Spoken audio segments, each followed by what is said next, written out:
औज़ुबिल्लाहिमिनश्शैतानिर्रजीम बिस्मिल्लाहिर्रहमानिर्रहीम। अज़ीज़ तलबा अस्सलाम वालेकुम। उम्मीद है आप सब लोग खैरियत से होंगे। अल्लाह ताला आपको ज़िंदगी के हर मैदान में कामयाब करे और आपको अपने माँ बाप का फरमाबरदार बनाए।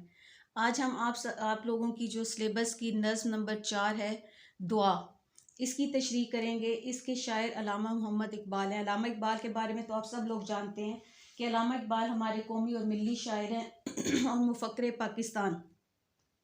उन्होंने उर्दू और फ़ारसी दोनों ज़बानों में पुरअसर और पुरसोज शायरी की। उन्होंने पहले तो जो है अपनी शायरी का आगाज़ गज़लों से किया, लेकिन बाद में उनकी जो तवज्जो थी वो नज़्म नगारी की जानिब मबज़ूल हो गई, क्योंकि ये जो नज़्म है ये कौम तक अपना पैगाम पहुँचाने का मौसर ज़रिया था। तो अल्लामा इकबाल जो हैं वो अल्लाह ताला के और उसके रसूल सल्लल्लाहु अलैहि वसल्लम के सच्चे आशिक थे, और इस चाहत और अकीदत का इज़हार उनके कलाम में जगह जगह दिखाई देता है। ये जो नज़्म है दुआ, ये उन्होंने मस्जिद कुर्तबा में लिखी थी। तो ये जो है इसमें उन्होंने उस वक्त ये नज़्म जो उन्होंने ये लिखी, वो गए थे 1932 में गोल मेज़ कॉन्फ्रेंस में शिरकत के लिए लंदन गए। वहाँ से वो फारिग होने के बाद उन्होंने हिस्पानिया का दौरा किया। तो मुसलमान सलातीन यानी जो बादशाह थे, उन्होंने कुर्तबा को अपना दारुल हुकूमत करार दिया था। ये जो ज़ेर शरा जो है नज़्म यानी जिसकी हम अब तशरीह करने लगे हैं, ये अल्लामा इकबाल ने कुर्तबा की जामे मस्जिद में बैठकर ये नज़्म लिखी थी। ये मस्जिद जो है मुसलमानों के ज़वाल के बाद ईसाई हुक्मरानों ने गिरजा घर में तब्दील कर दी थी, और इस अलमिये के असरात इकबाल की नज़्में जगह जगह मौजूद हैं। तो हम देखते हैं इस नज़्म की तशरीह। मैंने पहले भी आपको अपनी पिछली वीडियोस में भी सब में यही बताया था कि जब भी हम किसी नज़्म की तशरीह करने लगते हैं तो हम पहले उसके जो होते हैं मुश्किल अल्फाज के मानी वो याद कर लेते हैं, और उसके बाद हम जो शायर का तारुफ होता है या उसकी शायरी पर तबसरा होता है वो लिखते हैं, और उसके बाद उसकी तशरीह करते हैं। तो आप लोगों ने भी इस नज़्म की भी तशरीह में पहले उसके मुश्किल अल्फाज के मानी करने हैं, और उसके बाद अल्लामा इकबाल का जो है तारुफ वो लिखेंगे, और उसके बाद उसकी नज़्म की तशरीह करेंगे। तो चलें देखते हैं कि पहला इसका जो शेर है, शेर नंबर 1 है, यही मेरी नमाज है यही मेरा वज़ू, मेरी नवाओं में है मेरे जिगर का लहू। नवा क्या होता है? आवाज़, लहू खून, जिगर कलेजा। यानी हमने पहले इसके जो है शेर के मुश्किल अल्फाज के मानी याद कर लेने। अगर आपको मुश्किल अल्फाज के मानी आते होंगे तो आपके लिए तशरीह करना आसान होगा। अब इसके बाद हम अल्लामा इकबाल के बारे में देखते हैं कि अल्लामा इकबाल हमारे कौमी शायर हैं। उन्होंने उर्दू और फ़ारसी दोनों ज़बानों में पुरअसर और वलवला अंगेज़ शायरी की। उन्होंने अपनी शायरी के ज़रिए मिल्लत इस्लामिया के मुर्दा जिस्म में ज़िंदगी की लहर दौड़ा दी। उन्होंने अपनी असर अंगेज़ शायरी से मुल्क व कौम की इस्लाह और आलम इस्लाम को ग्रां खूबी से बेदार किया, यानी ख्वाब गफलत से बेदार किया। तो ये जो है आप लोगों ने ये 4-5 लाइनें जो हैं ये अल्लामा इकबाल के तारुफ में पहले जो भी आपको शेर की तशरीह आएगी उससे पहले आप लोगों ने लिख देना है। यहाँ से लेकर यहाँ तक जो है फिर इसका ये बताना है कि ये जो नज़्म है ये कहाँ लिखी गई, इसका पस मंज़र क्या था, क्यों लिखी गई। तो ये जब आप ये 2 पैराग्राफ लिख लेते हैं तो फिर वैसे भी आपकी जो है तशरीह लंबी हो जाती है। पेपर में आपको जो है 2 अशार आते हैं बंद की सूरत में। बंद क्या होता है कि 2 या 3 जो मिसरों का शेर होता है उसको बंद कहते हैं। तो आपने सिर्फ एक दफ़ा ही लिखनी है, दूसरे शेर के साथ नहीं लिखनी। वो आपने पहले लिख के फिर आप पहले शेर की तशरीह करेंगे, उसके बाद आप नेक्स्ट की जो है तशरीह लिखना स्टार्ट कर देंगे। तो इसमें भी यही है कि पहले आप लोगों ने इसके मुश्किल अल्फाज याद कर लेने हैं, उसके बाद आपने इसकी जो है अल्लामा इकबाल का तारुफ लिखना है, और फिर बताना है कि ये नज़्म किस वक्त लिखी गई और क्यों लिखी गई। तो यहाँ फिर आपने इनका तारुफ लिख के ये बताना है कि इकबाल ने ये नज़्म उस वक्त लिखी जब 1932 में गोल मेज़ कॉन्फ्रेंस में शिरकत के लिए लंदन गए। तो वहाँ से फारिग होने के बाद उन्होंने हिस्पानिया का दौरा किया। मुसलमान सलातीन ने कुर्तबा को अपना दारुल हुकूमत करार दिया था। ज़ेर शरा यानी जिस नज़्म की हम तशरीह कर रहे हैं, अल्लामा इकबाल ने कुर्तबा की जामे मस्जिद में बैठकर लिखी। ये मस्जिद मुसलमानों के ज़वाल के बाद ईसाई हुक्मरानों ने गिरजा घर में तब्दील कर दी थी। गिरजा घर कहते हैं चर्च को। इस अलमिये के असरात इकबाल की नज़में जगह जगह मौजूद हैं। अब देखें, शायर ने इस शेर में इश्क हकीकी का जिक्र किया। इश्क हकीकी क्या होता है? अल्लाह ताला से इश्क। शायर अल्लाह ताला से अपनी मोहब्बत व अकीदत का इजहार कर रहे हैं और अल्लाह ताला से अपने ताल्लुक़ और राब्ते का जिक्र कर रहे हैं। ये शेर है ना, है यही मेरी नमाज है यही मेरा वज़ू, मेरी नवाओं में है मेरे जिगर का लहू। तो इसमें अल्लाह ताला से जो है शायर अपनी मोहब्बत और अकीदत का इजहार कर रहे हैं और अल्लाह ताला से अपने तल्लुक़ और राब्ते का जिक्र कर रहे हैं। वो कहते हैं कि जब मेरा अल्लाह ताला से तल्लुक़ इतना मजबूत और पुख्ता है तो मेरा इश्क हकीकी उस ज़ात से इंतहा पर पहुंच जाता है। तो ऐसी कैफियत में जब मैं खुदा से फरियाद करता हूँ, यानी मैं जब उससे दुआ करता हूँ, तो मेरी ज़ात का एक एक हिस्सा जो है वो रब्बे कायनात से राब्ते में होता है। अब यहाँ शायर ने मुबालगा आराई से कलाम में खूबसूरती और दिलकशी पैदा की है। मुबालगा आराई क्या होती है? आप लोगों के पीछे भी हमने सन्नतें पढ़ी हैं, जो शायर हजरात अपनी शायरी को खूबसूरत बनाने के लिए मुख्तलिफ सन्नतों का इस्तेमाल करते हैं। तो इसमें उन्होंने सन्नत मुबालगा आराई का इस्तेमाल किया। मुबालगा आराई का मतलब होता है बात को बढ़ा चढ़ा कर पेश करना।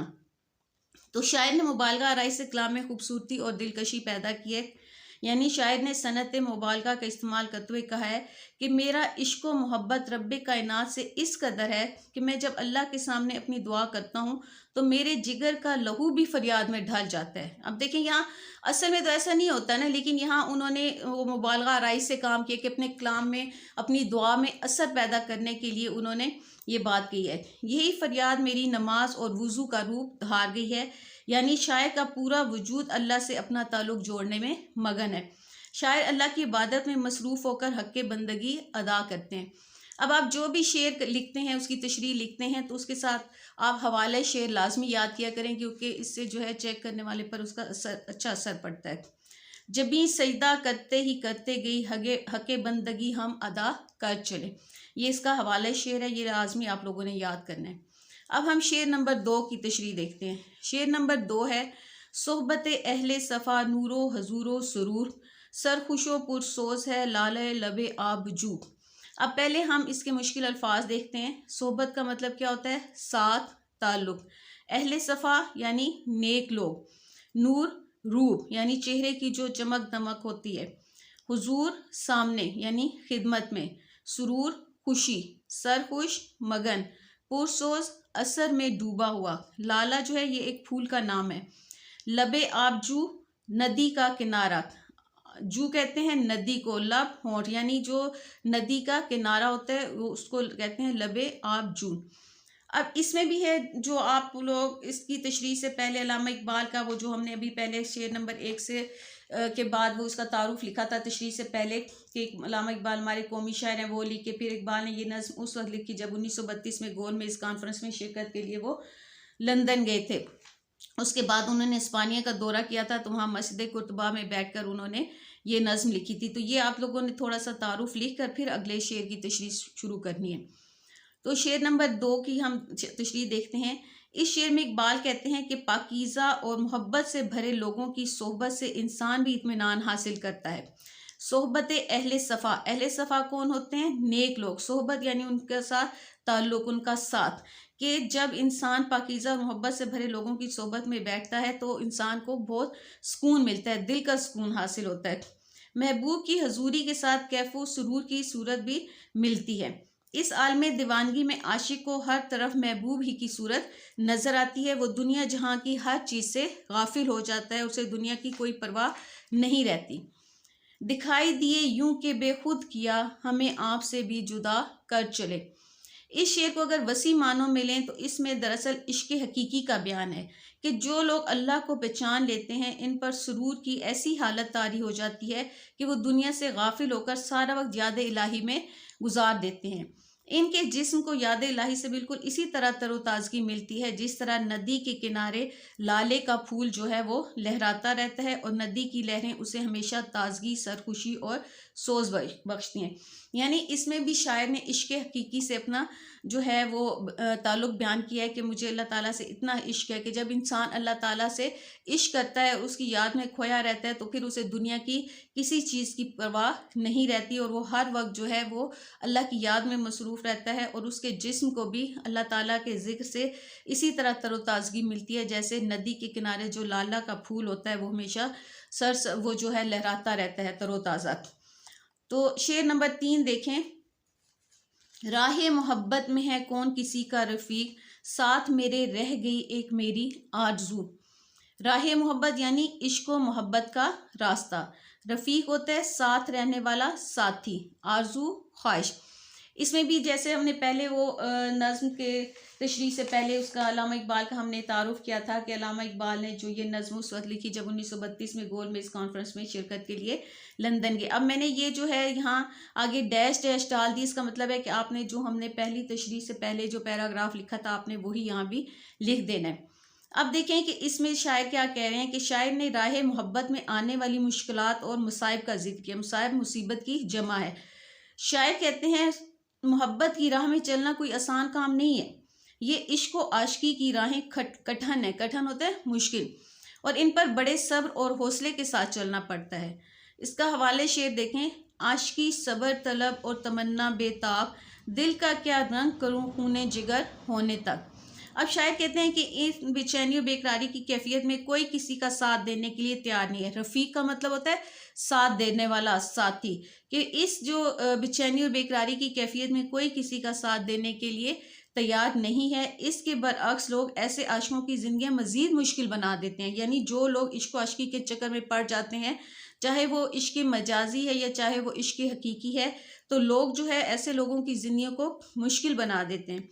आखिरी मिस्र में शायर कहते हैं कि जब मुश्किल हालात में मेरा किसी ने साथ ना दिया तो मेरी जो है ख्वाहिशात मेरे दिल के अंदर ही दबी रह गई। मैं अपने जज्बात और एहसासात किसी को ना बता सका। इस तरह मेरे दिल में आरजुओं का अंबार लग गया।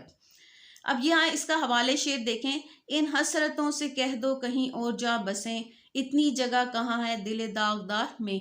यानी इसी मजमून को बहादुर शाह जफर ने अपने शेर में इस तरह बयान किया है। अब शेर नंबर 4 देखें। मेरा नशेमन नहीं दरगाह मीरो वजीर, मेरा नशेमन भी तू शाखिर नशेमन भी तू। नशेमन क्या होता है? घोंसला, घर, रहने की जगह। दरगाह मीर, दरगाह मीर कहते हैं, दरगाह होता है जो दरबार वगैरह होता है। मीर यानी बादशाहों का दरबार। वजीर कौन होता है? बादशाह के साथ जो काम करने वाला होता है, जो उसको मशवरे देने वाला होता है, उसके साथ काम करता है। तो इसकी तशरीह से भी पहले आप लोगों ने इसके पहले ये मुश्किल अल्फाज देख लेने, फिर उसका शायर का तारुफ लिख देना है। उसके बाद इसकी तशरीह देखें कि ये शेर शायर की रूहानी कैफियत के बारे में बताने के लिए उम्दा सबूत पेश करता है। अल्लामा इकबाल की शायरी में इश्क हकीकी का जगह जगह जिक्र है। इश्क हकीकी होता है अल्लाह ताला से इश्क। उन्होंने शायरी के ज़रिए मिल्लत इस्लामिया के मुर्दा जिस्म में ज़िंदगी की लहर दौड़ा दी और अपने असर अंगेज़ कलाम से आलम इस्लाम को बेदार किया। शायर कहते हैं कि ए रब्बे कायनात, मुझे मेरी क्या गरीबी से कोई वास्ता नहीं, मेरी मंजिल और राह मंजिल तेरी ज़ात है। जस्ता नहीं नज़रों में यहाँ खिल्लत सुल्तानी, कमली में मगन अपनी रहता है गदा तेरा। यानी जो शायर कहता है कि जो लोग अल्लाह ताला से लो लगा लेते हैं, अल्लाह ताला से इश्क करते हैं, उनको बादशाह का दिया हुआ जो लिबास है वो भी उनको अच्छा नहीं लगता, वो अपनी ही कमली में मगन रहते हैं। तो इसमें भी शायर जो है दरअसल अपनी रूहानी कैफियत के आला दर्जे पर फायज है। इकबाल इश्क हकीकी में सरमस्त हैं। दरअसल जो लोग अल्लाह ताला को पहचान लेते हैं, उन्हें दुनिया की लज्जतों से कोई दिलचस्पी नहीं रहती। वो दीदारे इलाही की आरजू में हर वक्त बेकरार रहते हैं। उनके लिए दुनियावी मालो दौलत कोई मानी नहीं रखते। वो दुनिया की हर शय पर अल्लाह ताला की ज़ात को तरजीह देते हैं। अब इसका हवाले शेर यहाँ देखें। उनकी नज़र में शौकत जचती नहीं किसी की, आंखों में बस रहा है जिनके जलाल तेरा। यानी ये शेर भी जो है ये इश्क इलाही की मिसाल है। अब शेर नंबर 5 देखें। तुझसे गरीबाम मेरा मतलब सुबह नशूर, तुझसे मेरे सीने में आतिश अल्लाहू। अब जो भी हम करते हैं, नज़्म लिखते हैं, उसमें हम पहले जो होता है नज़्म का उन्वान लिखते हैं, उसका शायर का नाम लिखते हैं। तो ये इसमें भी आप लोग जो है जो भी आपको तशरीह आएगी, आपने सबसे पहले ऊपर नज़्म का उन्वान और शायर का नाम लाजमी लिखना है। फिर इसके मुश्किल अल्फाज देखें। मतला क्या होता है? मतला के जो लफ्ज़ी मानी होते हैं वो तुलू होने की जगह होता है, यानी जहाँ से सूरज तुलू होता है, सूरज निकलने की जगह। सुबह नशूर योम हिसाब की सुबह, योम हिसाब यानी जब क़यामत का दिन होगा तो उस दिन की जो सुबह होगी। आतिश, आतिश कहते हैं आग को। आतिश अल्लाहू यानी इश्क हकीकी की आग। इसमें भी पहले आप जो है अल्लामा इकबाल का तारुफ लिख के उसके बाद इसकी तशरीह देखेंगे। शायर इस शेर में अपने अंदर इश्क हकीकी के शोले भड़कने का जिक्र कर रहे हैं। अल्लामा इकबाल अल्लाह ताला से मुखातिब होकर इस ज़ात का शुक्र अदा कर रहे हैं कि रब्बे कायनात, तेरा लाख लाख शुक्र है, तूने मेरे दिल को अपने इश्क की आग से रोशन किया है। शायर ने यहाँ भी सनत मुबालगा से काम लेते हुए कहा है कि ये आग क़यामत के रोज़ भड़कने वाली आग से कम नहीं है, कि जो मेरे अंदर जो अल्लाह ताला के इश्क की आग जो भड़क रही है, उन्होंने इसको क़यामत के रोज़ भड़कने वाली आग से तशबीह दी है। तो यहाँ जो है ये सनत मुबालगा, यानी उन्होंने बात को बढ़ा चढ़ा कर पेश किया है। वो कहते हैं कि मेरे दिल के अंदर हमेशा अल्लाह की ज़ात रहती है, मेरे सीने को अल्लाह की याद से नूर व सुरूर हासिल होता है। मैं उसको काबे बुत खाने में क्यों ढूंढने निकलूं, मेरे टूटे हुए दिल ही के अंदर है मकाम उसका। अब देखें कि वो कह रहे हैं कि अल्लाह ताला जो है वो मेरे अंदर मौजूद है, मैं उसको कहीं और क्यों तलाश करूं। तो शायर कहते हैं कि मेरे दिल का पुरनूर होना गालिबन इसी वजह से है कि मेरा दिल जो है वो अल्लाह की हरारत की अमाजगा बना हुआ है। अमाजगा का मतलब होता है रहने की जगह। मेरा दिल हर वक्त अल्लाह ताला के जिक्र से मुअत्तर रहता है, यानी खुशबूदार रहता है। इसका हवाले शेर देखें, दोनों जहां कहाँ तेरी वुसअत को पा सके, मेरा ही दिल है जहां तू समा सके। तो ये हमने इस वीडियो में जो है 5 अशार की तशरीह की है। इसके जो नज़्म के टोटल 11 अशार हैं। बाकी जो हम अशार हैं इंशाल्लाह अगली वीडियो में उनकी तशरीह करेंगे। उम्मीद है आप लोगों को इसकी तशरीह समझ आ गई होगी। अगर आपको इसकी तशरीह समझ आ गई है तो आप मेरी वीडियो को लाइक करें, सब्सक्राइब करें और शेयर करें।